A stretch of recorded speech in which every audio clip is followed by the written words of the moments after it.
প্রথমত একটা চিন্তাকারীদের একটা ভয় থাকে, যেমন আমি নিজেও ভয় পেয়ে উঠতেছি। হিরঞ্জি যারা ওই মানে ইয়া খায়, শুকনা টুকুনা খায়, বাবা খায়, গাঁজা খায়। দুর্ঘটনা এড়িয়ে নির্ভীক নিরাপদে রাস্তা পারাপারের জন্য সড়কের বিভিন্ন গুরুত্বপূর্ণ স্থানে নির্মাণ করা হয়েছে ফুট ওভারব্রিজ। সরকারি বিপুল অর্থ ব্যয়ে জনগণের সুবিধার্থে নির্মাণ করা হয় এই ফুট ওভারব্রিজ। অথচ এই ফুট ওভারব্রিজগুলো দখলে মাদকসেবী এবং ভাসমান মানুষ। এক কথায় বলা যায় ফুট ওভারব্রিজগুলো যেন মাদকসেবীদের বসতবাড়ি হিসেবে ব্যবহৃত হচ্ছে। এটা টোকাই পোলাবানারা সবসময় এখানে আড্ডা করতেছে। মনে করেন এই হিরঞ্জি যারা ওই মানে ইয়া খায়, শুকনা টুকুনা খায়, বাবা খায়, গাঁজা খায়, তারা এখানে আড্ডা করে, মানুষের যাতায়াত করা খুব কষ্ট হচ্ছে।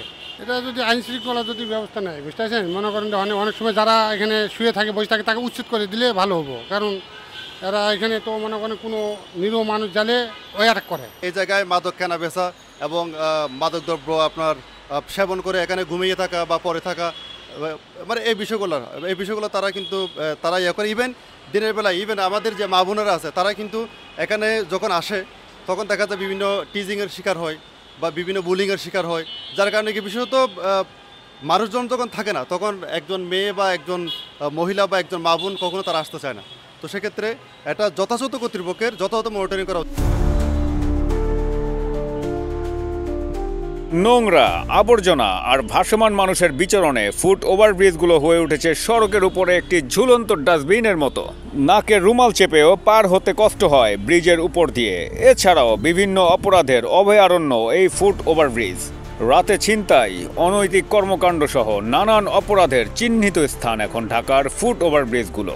ভয়ে আর আতঙ্কে জীবনের ঝুঁকি নিয়ে মানুষ রাস্তা পার হলেও এখন আর ফুট ওভারব্রিজগুলোর উপর দিয়ে মানুষ রাস্তা পার হতে চায় না, কারণ ফুট ওভারব্রিজগুলো এখন অন্ধকার জগতের আতুর ঘর হয়ে উঠেছে। আমরা ওভারব্রিজ ইউজ করি না, বিভিন্ন কারণে আমরা ইউজ করি না। প্রথমত একটা চিন্তাকারীদের একটা ভয় থাকে, যেমন আমি নিজেও ভয় পেয়ে উঠতেছি, মানে আমার আসলে কিছু হবে কিনা, সেটা একটা বিষয়। আর একটা বিষয় হচ্ছে এখানে ফকির এবং মাদকসেবী এ ধরনের মানে ছিন্নমূল যে মানুষগুলো আছে এগুলোর বসবাস কিন্তু বা আনাগুলো অনেক বেশি থাকে, সেটা একটা বিষয়। একটা বিষয় হচ্ছে বিশেষত আমরা যাত্রী হিসেবে যেটা বা আমরা সাধারণ পথচারী হিসেবে যেটা মনে করি সেটা হচ্ছে এখানে আমরা সিকিউর ফিল করি না।